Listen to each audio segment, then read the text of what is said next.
Pai, do Filho e do Espírito Santo. Amém. O anjo do Senhor anunciou a Maria, ela concebeu do Espírito Santo. Ave Maria, cheia de graça, o Senhor é convosco, bendita sois vós entre as mulheres, bendito é o fruto do vosso ventre, Jesus. Santa Maria, Mãe de Deus, rogai por nós, pecadores, agora e na hora de nossa morte. Amém. Eis aqui a serva do Senhor, faça-se em mim segundo a vossa palavra. Ave Maria, cheia de graça, o Senhor é convosco, bendita sois vós entre as mulheres, bendito é o fruto do vosso ventre, Jesus. Santa Maria, Mãe de Deus, rogai por nós, pecadores, agora e na hora de nossa morte. Amém. E o Verbo divino se fez carne e habitou entre nós. Ave Maria, cheia de graça, o Senhor é convosco, bendita sois vós entre as mulheres, bendito é o fruto do vosso ventre, Jesus. Santa Maria, Mãe de Deus, rogai por nós, pecadores, agora e na hora de nossa morte. Amém. Rogai por nós, Santa Mãe de Deus, para que sejamos dignos das promessas de Cristo. Oremos, infundi, Senhor, em nossas almas a vossa graça, como vos pedimos, para que nós, que pela anunciação do anjo viemos a saber o mistério de vossa encarnação, paixão e morte de cruz, cheguemos um dia à glória eterna dos céus pelo mesmo Cristo, Senhor nosso. Amém. Caríssimo irmão e irmã, hoje nos encontramos para refletir as leituras da liturgia deste segundo domingo da Quaresma. Nós estamos nesta caminhada, nestes 40 dias em preparação para a paixão, morte e ressurreição do Senhor. E hoje temos ainda mais coisas a acrescentar a este caminho.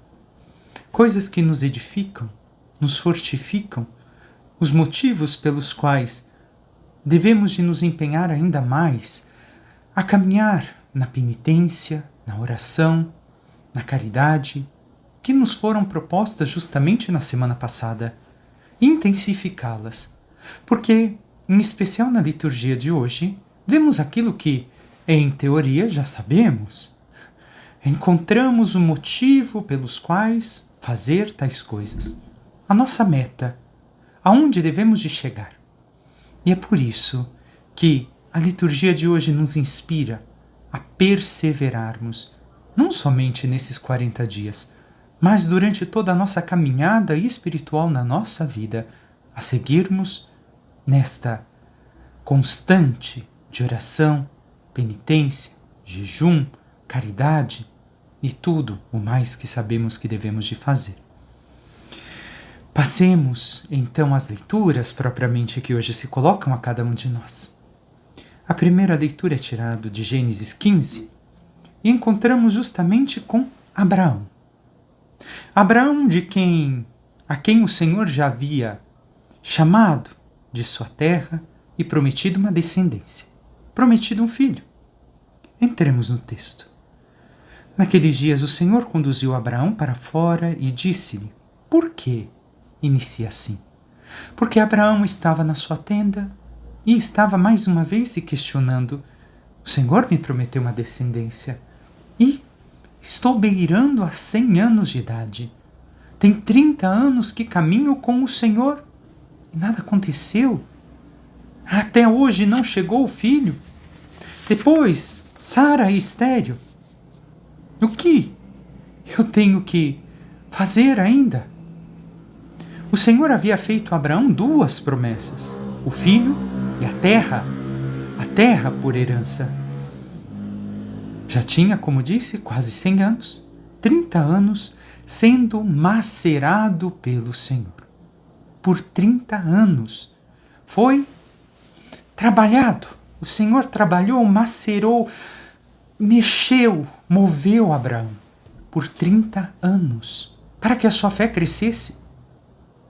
E isso já coloca um questionamento para mim e para você, não? Às vezes, o Senhor nos macera por 3 horas ou 3 minutos com uma situação que aconteceu e nós já estamos reclamando. E nós já estamos desistindo, abrindo mão, perdendo a esperança, esquecendo da meta. Mas o que o Senhor faz no texto de hoje? Tanto a primeira leitura quanto o Evangelho. Uma promessa, cumprimento da promessa e uma nova promessa. A primeira promessa é o filho de Abraão, que vai acontecer. nós bem sabemos que virá o seu filho, que é o cumprimento dessa promessa. E logo em seguida, uma nova promessa, que está justamente no texto de hoje. Não será somente Isaac. Deus diz para Abraão: olha para o céu e conta as estrelas, se fores capaz. E acrescentou: assim será a tua descendência. A descendência será numerosa, não será somente Isaac. E sabemos que na fé de Abraão surgiram milhões, bilhões. Hoje somos bilhões de pessoas que seguimos a fé sincera de Abraão. E ainda o texto diz: Abraão teve fé no Senhor. E a tradução melhor aqui seria: e este ato de fé foi considerado como justiça. Abraão, que estava desanimado, agora vendo mais uma vez o Senhor realizar uma promessa, ao olhar as estrelas do céu, confiou, teve fé. E este ato de fé considerou Deus como justiça. E continua dizendo o Senhor: eu sou o Senhor que te fez sair de Ur dos Caldeus, para te dar em possessão esta terra. Recordemos, Abraão não possuiu a terra, mas passou por ela. Passou pela terra de Israel. Passou por ali, caminhou por ali. Sara foi enterrada lá, ele também. Então o Senhor disse: essa terra será tua? E ainda, Abraão lhe perguntou: Senhor Deus, como poderei saber que vou possuí-la? Ainda, tendo fé, agora quer saber como vou saber, como vou conhecer que este fato se realizará. E o Senhor lhe disse: traze-me uma novilha de 3 anos, uma cabra de 3 anos, um carneiro de 3 anos, além de uma rola e de uma pombinha.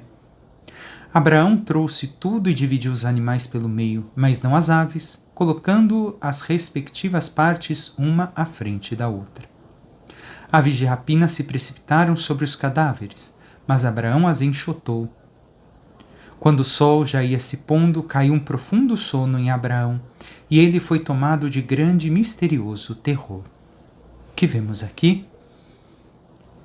Recordemos aquilo que Abraão fez de sacrificar os animais e colocar parte diante parte, é um pacto, uma aliança, onde os 2 reis passavam diante daqueles animais sacrificados e se dizia: se eu não cumprir a minha parte da aliança, assim acontecerá comigo. Como aconteceu com esses animais, também acontecerá comigo. E aqui vemos algo impressionante. O sol se pôs e escureceu. Apareceu um braseiro fumegante e uma tocha de fogo que passaram por entre os animais divididos. Naquele dia, mas não era noite? Sim, era noite. Mas quando o Senhor se faz presente, tudo se faz dia.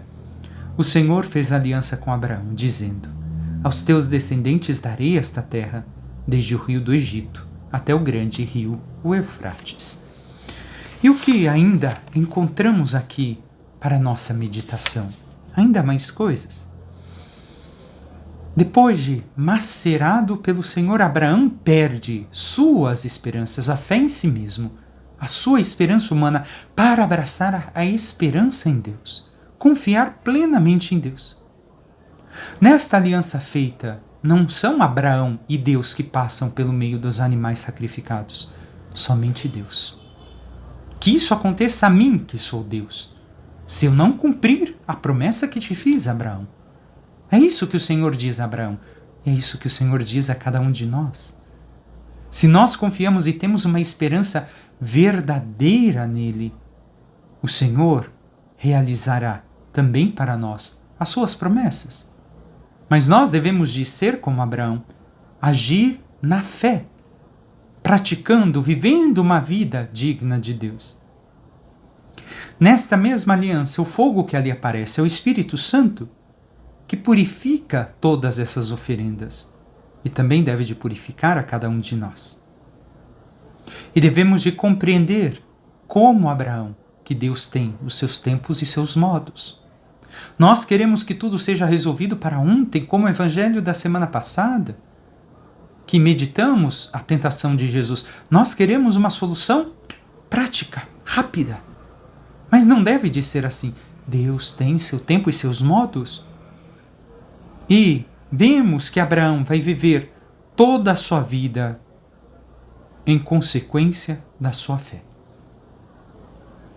E aqui cabe um questionamento a cada um de nós. Eu e você. Temos vivido uma vida consequente com a nossa fé? Temos tido essa fidelidade no Senhor? Vemos também, quando ao início do texto se fala da luz das estrelas, no momento das trevas de Abraão, no momento das trevas da fé se faz presente a luz das estrelas, a luz que Deus manda Abraão olhar e enxergar que não está só, que ilumina a sua vida. Assim como o fogo do Espírito Santo que vai passar e queimar aqueles animais e consumi-los. E nós temos confiado na luz de Deus e nos deixado iluminar por Ele, nos deixado tocar por Ele. Passemos agora brevemente ao Salmo. O Senhor é minha luz e salvação. Primeira coisa, o Senhor é realmente nossa luz? Nossa vida está iluminada por tudo aquilo que o Senhor nos fez, nos faz e nos ensina, pelas suas palavras, pelo Evangelho, pelos sacramentos, pela Eucaristia. Vivemos à luz de tudo aquilo que o Senhor é, para nos salvarmos nele, porque daí ele se torna a nossa salvação? Segue o texto. O Senhor é minha luz e salvação, de quem eu terei medo? O Senhor é a proteção da minha vida, perante quem eu tremerei? E mais adiante, ó Senhor, ouvi a voz do meu apelo, atendei por compaixão. Meu coração fala convosco confiante, é a vossa face que eu procuro. E essa face nós veremos justamente no Evangelho, onde se manifesta a verdadeira luz de Deus e se manifesta toda a sua graça. Onde nós devemos de compreender o como ver a face de Deus, o rosto de Deus, e vivermos na sua presença e nos deixarmos iluminar por Ele. Mas estamos dispostos a viver isso no Senhor? Passemos agora ao Evangelho. Naquele tempo, Jesus levou consigo Pedro, João e Tiago e subiu a montanha para rezar.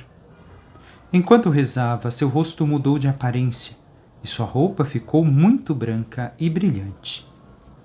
Primeira coisa, a oração transfigura o Senhor.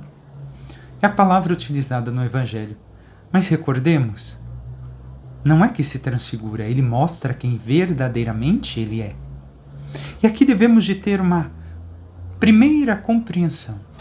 Por que o Senhor realiza este ato de mostrar sua verdadeira face, sua divindade aos discípulos ali presentes? E em qual momento realizou isso? Primeiro, em qual momento? No momento da oração. Ali seu rosto mudou e sua roupa ficou brilhante. Por que o Senhor faz isso? Porque está olhando aquilo que virá. Voltemos. O texto, na verdade, deveria de iniciar em 28a. Começamos com 28b. 8 dias depois. 8 dias depois do quê? De Jesus ter dito a Pedro e aos discípulos sobre a sua paixão.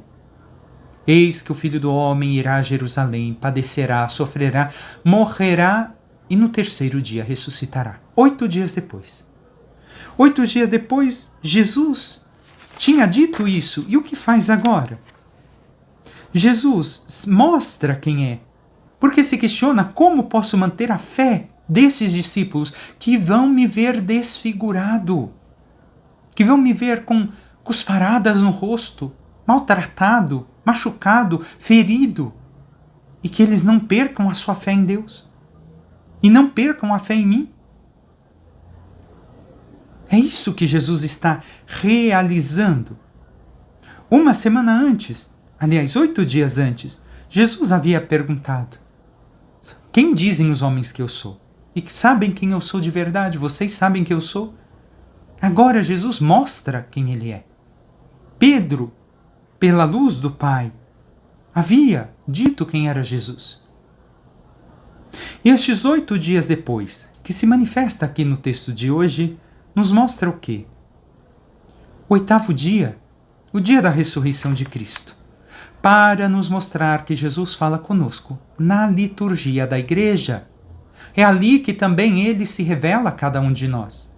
Eu não vou à missa porque não precisa. Eu rezo em casa. Sinto muito, não entendeu nada. A fé não se vive sozinho, primeiro fato. A fé se vive em comunidade, em união com os irmãos. Segundo fato, Jesus se mostra, se manifesta na fé, na liturgia da igreja. Aqui o Senhor se faz presente. Assim como na transfiguração, ele está mostrando quem ele é. E Jesus quer mostrar também para nós o seu rosto. E recordo, também nós devemos de nos transfigurar como Jesus, como veremos ao longo da meditação. Não é só Jesus que transfigurou, não será da mesma forma, mas a nossa vida deve de ser transfigurada pelo Senhor, pela sua graça.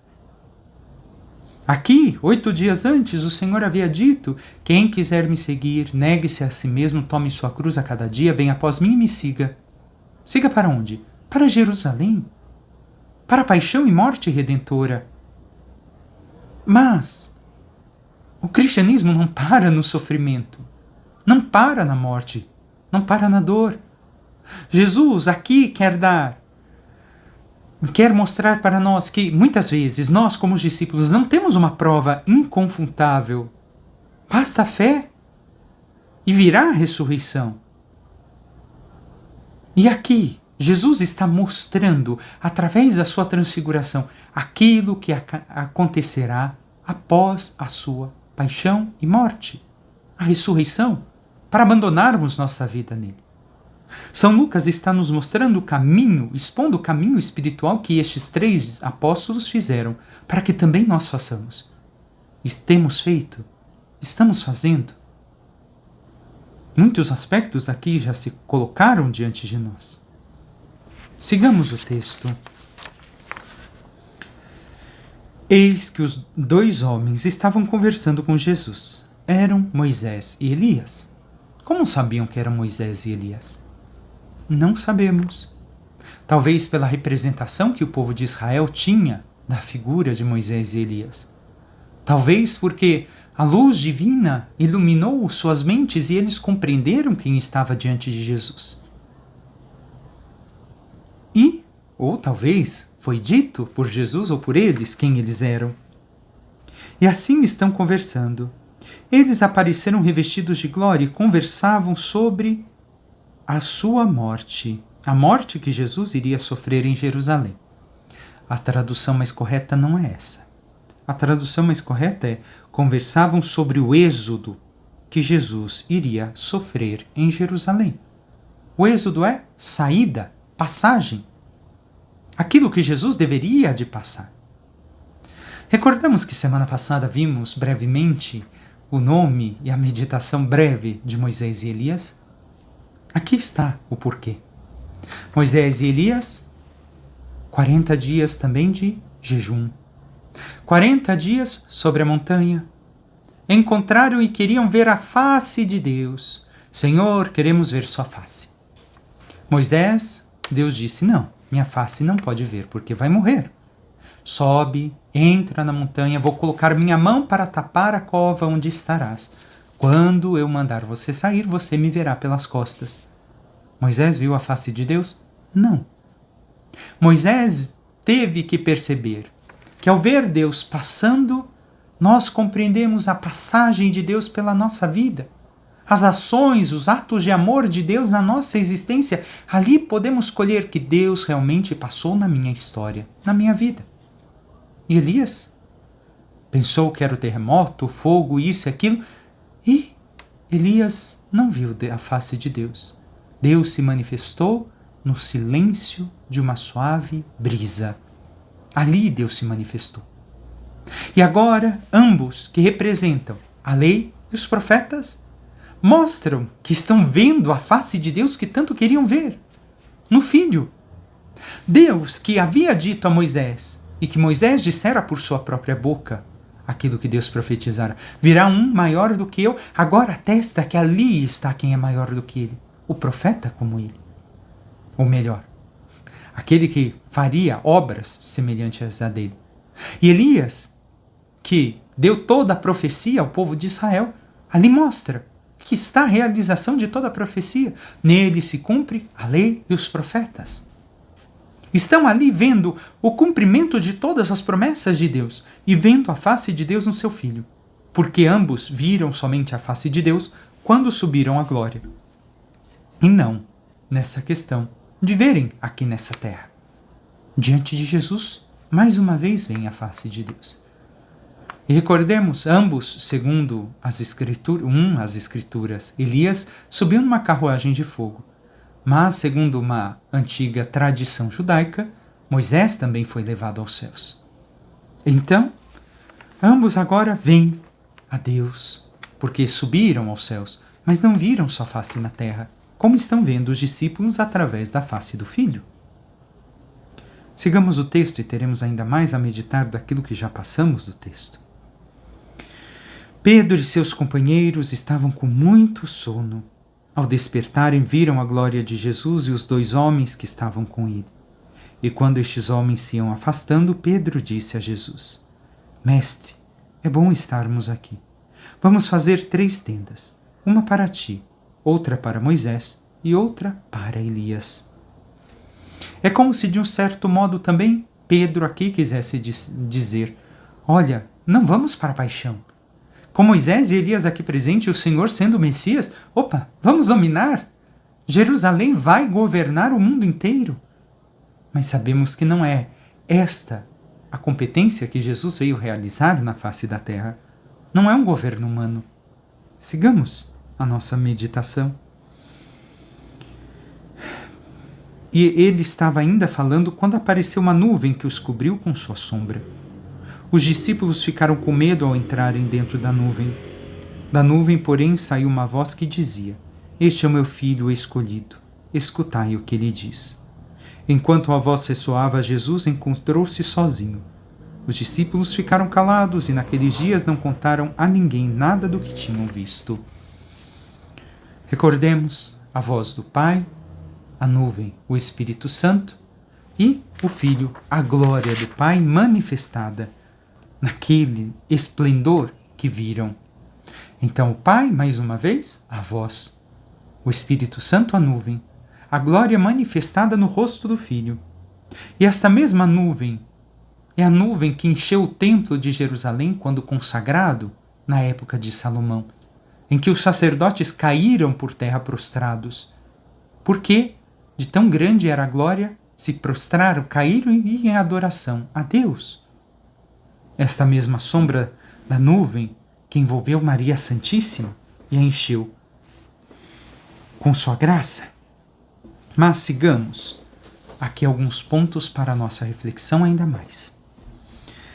Vemos que, ao quererem ficar ali, Pedro e os demais discípulos, pela voz de Pedro, queriam continuar a cultivar seus sonhos. Não queriam a cruz.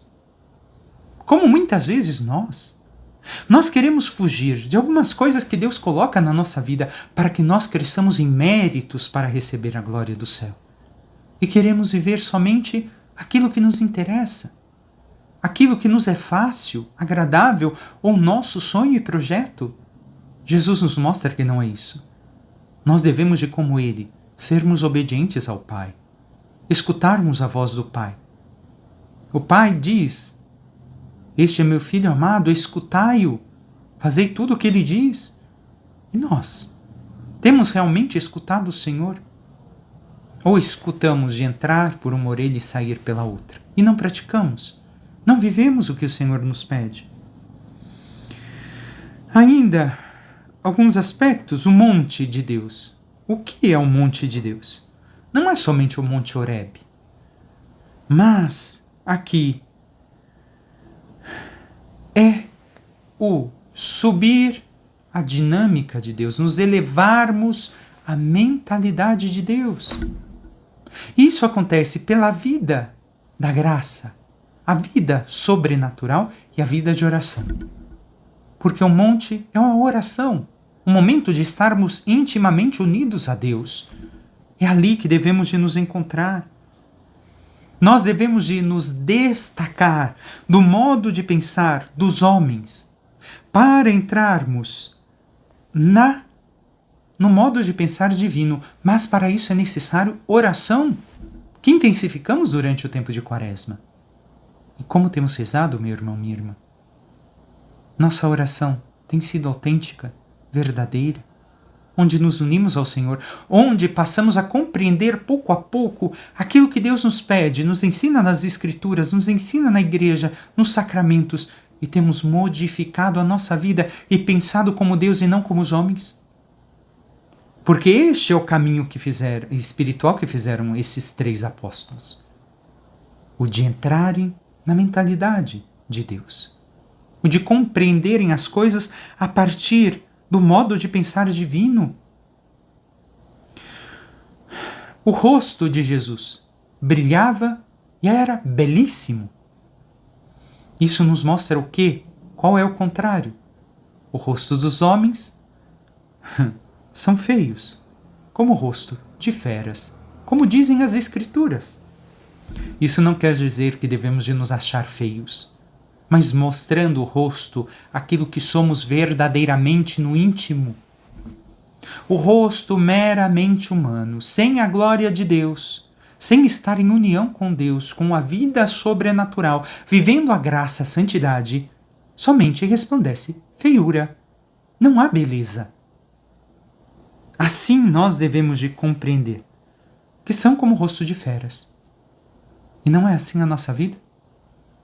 Uma pessoa querendo destruir a outra por isso, por aquilo, ou por aquele outro, ou perseguindo, ou fazendo mal, ou caluniando, ou difamando, ali está a beleza de Cristo que não aparece nos homens.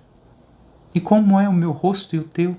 Não esse, mas aquele que está aqui reflete o rosto de Cristo. As vestes de Jesus que resplandecem. O que significa veste? Resplandecer nas Escrituras. Significam as ações, a vida. Olhem as ações de Jesus. Ali está o exemplo. Assim vocês também devem de atuar. Assim deve de ser a vida de vocês. A nossa vida é igual a de Jesus. Nos esforçamos para tal fato acontecer em nós. Nosso modo de atuar, de agir, de amar, de socorrer, de ajudar. Em tudo buscamos imitar o Divino Mestre? Ou não? Não pensamos em como devemos de agir. Agimos simplesmente e não vemos o que Jesus faria no nosso lugar. Nós devemos de agir conforme Jesus. Mais ainda, Moisés e Elias devem testemunhar que Jesus é o homem segundo Deus, o homem que Deus planejou, vivendo a lei e a profecia, vivendo os seus ensinamentos, e por isso estão ali para testemunhar que não somente é o Messias, mas que é o homem verdadeiro, que é dele que eles falavam. Confirmam que Jesus deverá sofrer. Este é o Êxodo. Para chegar à glória. Não é para terminar na morte, no sepulcro, mas para chegar à glória. Para estar ali. Para participarmos da glória do Pai também nós. E é necessário que também nós passemos pelo mesmo que Jesus. Queremos todos a glória. Mas para chegar à glória é necessário alcançar os méritos que passam pela vida do cotidiano e muitas vezes pelo sofrimento. E o cristão não é uma pessoa que gosta de sofrer, mas que compreendendo a meta final, aquilo que nos espera nos céus, nós podemos conversar sobre o sofrimento não como algo banal, mas como algo de está bem, eu tenho que passar isso para alcançar aquilo? Está bem. Talvez como tantos fatos na tua vida, e pense agora. O que você, para conquistar, tinha que sofrer alguma coisa e você relevou, superou, passou por todas as provas para conquistar isso que você conquistou? A mesma coisa deve de ser para o céu. O problema é que nós não queremos olhar para o céu dessa forma. E daí todo o sofrimento é causa de reclamação. E o Evangelho de hoje também nos diz que se nós não conseguimos fazer pessoalmente a experiência dos apóstolos, nós não conseguimos ser discípulos de Jesus. É impossível. Se nós não fazemos a experiência de subir o monte da oração, de ver Jesus no rosto do crucificado, a glória do ressuscitado manifestada nele, nós não conseguiremos ser seus discípulos. Se não conseguimos ver o rosto glorioso de Cristo no crucificado, no Cristo padecente, que dá a vida por amor, nós não conseguiremos dar a nossa adesão a Jesus. Não daremos a adesão verdadeira. Por isso é necessário que, para um cristão católico, tenha o olhar fixo no crucificado, em uma cruz. Para olharmos aqui o amor, a vida doada e contemplarmos a glória, a luz da glória que nos espera, sabendo que isso é necessário para chegar na glória. E temos essa convicção. Compreendemos de modo sobrenatural e conseguimos passar certas dificuldades para chegar aonde é a nossa meta. Deus é o alfa e o ômega, o ponto de início e o ponto final, se nós temos fé. E tudo o que é necessário passar para chegar no ponto final, eu passo. Com dificuldade? Sim. Será difícil? Sim. Mas se é necessário para chegar lá, vamos embora, vamos em frente. Assim, é impossível que nós nos revistamos como servos do Senhor se não vestimos aquela veste, se não vimos aquela veste se transformar em veste real e brilhante pela luz divina. Qual veste? A veste do servo. Se somos servos, se temos que padecer, sofrer certas consequências pela nossa escolha de vida, a escolha da nossa fé, mas nós enxergamos a glória que nos espera, aquilo que vai nos revestir de mais íntimo a presença de Deus, então nós conseguimos ser verdadeiramente servos. Caso contrário, dizemos ser servos de Deus e não somos. Por quê? Porque não temos a esperança. Não temos a fé, nem a esperança e nem a caridade. Vemos o sono. Por que vem o sono sobre os discípulos? Porque não é fácil ver o rosto da glória ao contemplar o rosto ferido de Cristo. Este rosto. Os discípulos por um momento viram o rosto glorioso do Senhor, o Deus feito homem. Mas depois se escondeu no rosto de um homem sofredor.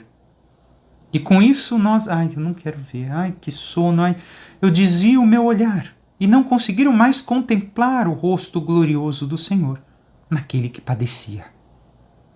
Nós devemos de olhar para o Cristo padecente, enxergar a sua glória e seguirmos adiante naquilo que nos espera. Ao querer montar a tenda, eles queriam ficar fixos nesse lugar. Não queriam mais sair dali.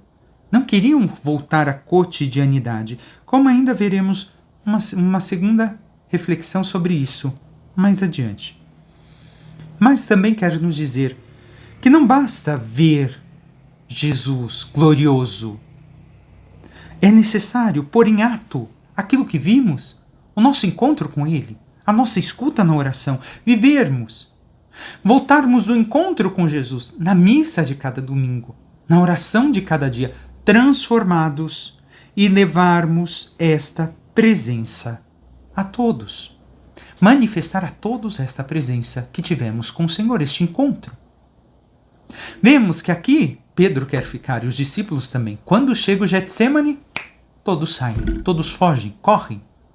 A mesma coisa fazemos nós e não podemos fazer. Devemos de perseverar com o Senhor. Devemos de continuar com Ele, inclusive no Getsêmani. Por quê? Porque naquele rosto ferido, naquele rosto que está transfigurado, agora pela dor, por causa do suor de sangue, nós devemos de enxergar a glória que virá. E a glória que espera também a mim e a você. E temos a força de continuar caminhando com o Senhor na nossa vida de fé.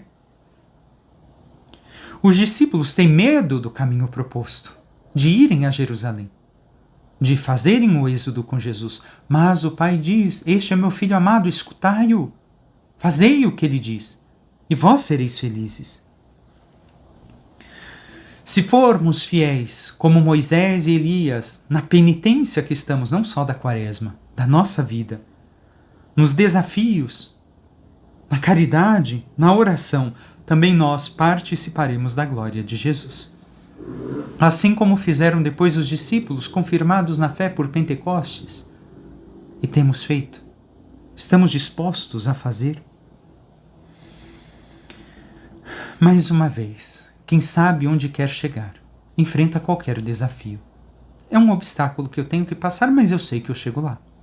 Eu vou fazer, eu vou enfrentar. Não importa o que eu tenho que passar.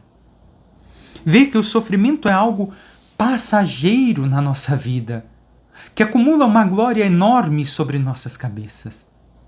E assim, uma glória que é uma glória eterna. E assim, como disse, conversamos sobre os sofrimentos como uma coisa que temos que passar e que não me pesa e que é um desafio necessário. E devemos de ter em conta diante de nós, meu irmão, minha irmã, se eu e você nos impressionamos com a cruz, é porque somos covardes. E muitas vezes somos. Se nos impressionamos com o sofrimento, é porque somos covardes. E isso é porque nós não temos ou não queremos subir o monte da oração e nos alimentar da palavra de Deus. Da palavra eterna, do encontro íntimo com Jesus. Não é somente da palavra enquanto ler a Bíblia, o encontro íntimo com Ele. O viver esta experiência com o sacramento, com a Eucaristia. E aqui eu te questiono, e a mim também, temos subido o monte da oração, para que todo o desafio se torne mais, entre aspas, fácil para nós, sabendo que estamos caminhando rumo ao céu? Pedro cede à tentação de quem quer ficar firme na vida, nos momentos belos e extraordinários da vida, refutando de viver todo o caminho da vida humana, que inclui a cruz. A vida humana não é somente os momentos belos e extraordinários. A vida humana é feita de atos cotidianos, que inclui sofrimento e cruz. Pedro queria ficar somente naquele momento, como às vezes nós estamos num momento de contemplação, de adoração, um momento de oração profunda. Quero ficar aqui. Opa! Dado o momento, o Senhor nos chama. Vamos descer a montanha. É hora de voltar à realidade. E isso não quer dizer que devemos de esquecer aquilo que vivemos, mas que devemos de ter em conta aquele momento que experienciamos para vivermos a vida no cotidiano, recordando que a vida também se faz de momentos de sofrimento, de dores e de cruz. E assim temos vivido nossa vida como cristãos. E aquela pergunta do medo dos discípulos, que aqui está presente, Jesus ressuscitou? Sim. Nós vemos pela vida de Pedro, Paulo e todos os que o seguiram. Porque suas vidas foram um autêntico testemunho até a morte de que Jesus ressuscitou. E qual é o testemunho que temos dado? Nós também temos transfigurado nossa vida. E por fim, qual é a promessa, o cumprimento e uma nova promessa? A promessa do Salvador, o cumprimento com a vinda de Jesus, que que ressuscita, e a nova promessa é: na casa de meu Pai há muitas moradas. Ele nos espera nos céus. Mas para isso devemos de escutá-lo, como disse o Pai no Evangelho. Encerramos com a segunda leitura. Carta aos Filipenses. De São Paulo. Sede meus imitadores, irmãos, e observai os que vivem de acordo com o exemplo que nós damos. Não de acordo com aqueles que não têm fé. Ah, mas é uma pessoa muito boa e tudo. E o exemplo dos santos contradiz aquilo que a pessoa está vivendo? Sim, então siga os santos. Não siga essas pessoas, por melhores que sejam. Os santos são um ponto de referência para nós. Maria, Jesus, todos eles são pontos de referência para a nossa vida. Então, São Paulo nos diz que a eles devemos imitar. Já vos disse muitas vezes e agora repito, chorando. O que São Paulo repete chorando? Há muitos por aí que se comportam como inimigos da cruz de Cristo. Eu e você, somos amigos ou inimigos da cruz de Cristo? Cruz que naquele tempo era sinal de tristeza, de perda, de derrota, e que nós sabemos que não é assim. Que é o sinal da glória, que abre a porta dos céus. Nós confiamos na cruz de Cristo e seguimos seu modelo de doação de vida por amor ao Pai e aos irmãos. Nós sabemos que aqui está a nossa glória já. Segue São Paulo, o fim deles, daqueles que são inimigos da cruz de Cristo. Cuidado, cada um de nós. É a perdição eterna, o inferno. O Deus deles é quem? O estômago. Como os judeus só pensam, naquele tempo, a comida que pode ou não pode comer. Aquilo que é puro e impuro. Ele está falando dos judeus. Mas aqui se refere também a nós. As pessoas que só pensam em encher seu estômago. E recordemos domingo passado. Não é somente a comida. É tudo aquilo que sacia a minha alma. Dinheiro, prazeres, isso, aquilo, aquele outro. Então, o nosso Deus é o estômago? A glória deles está no que é vergonhoso. Para os judeus, aqui, vergonhoso é a circuncisão. Para nós, o que é o vergonhoso? As coisas que vão contra a fé, que se opõem a Deus e aos ensinamentos da fé. Estamos nos gloriando nisso? E só pensam nas coisas terrenas. O modo de lavar os talheres, o modo de fazer as coisas, o modo disso, daquilo. Isso para os judeus. Para nós, só pensamos na casa, na saúde. Ai, porque amanhã... Você tem certeza que amanhã você vai estar na sua casa? Lógico que podemos pensar e programar o amanhã, mas não com a certeza de que amanhã eu estarei. Eu não sei. Eu devo de estar preparado. Eu devo de estar desapegado dessa vida. Cuidar das coisas do amanhã, viver o amanhã quando o amanhã chegar. Mas não dar excesso de prioridade ao amanhã, sendo que eu tenho que viver a minha vida bem hoje, porque eu não sei se eu termino o meu dia. Nós, porém, somos cidadãos do céu, diz São Paulo. De lá aguardamos o nosso Salvador, o Senhor Jesus Cristo. Ele transformará o nosso corpo humilhado e o tornará semelhante ao seu corpo glorioso, com o poder que tem de sujeitar a si todas as coisas. A glória dos céus que nos espera, se nós vivemos seguindo o exemplo de Paulo, dos apóstolos, dos santos, vivendo uma santidade verdadeira e vivendo este momento de oração que está dentro, e está hoje no Evangelho, está dentro da Quaresma. Oração, jejum e caridade, amor.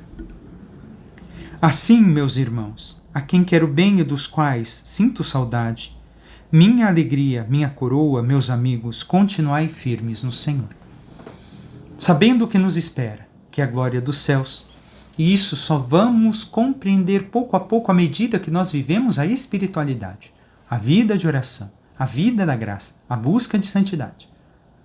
Fixando os olhos em Jesus, na eternidade, nós devemos de moldar a nossa vida.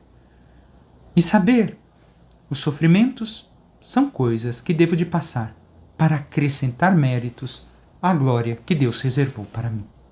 E o passo confiando no Senhor, porque não vai terminar com a minha humilhação nesse mundo, mas com a minha glória na eternidade, em Cristo Jesus. Peçamos à Santíssima Virgem Maria, nossa Mãe, que interceda por cada um de nós e nos ajude a vivermos uma real busca de oração, de encontro com o Senhor, de vida sacramental e possamos assim viver este encontro com o Senhor em uma vida transformada, transfigurada pela glória dos céus que nos espera, para que, vivendo a santidade, buscando cada vez mais cumprir aquilo que o Senhor nos pede e nos ensina, possamos um dia merecer a glória dos céus. Louvado seja nosso Senhor Jesus Cristo, para que sempre seja louvado. Por intercessão da Santíssima Virgem Maria, de todos os santos e anjos de Deus, desça sobre vós, vossa família e tudo aquilo que vos pertence, a bênção do Deus Todo-Poderoso, Pai e Filho e Espírito Santo. Amém. Um excelente domingo a todos.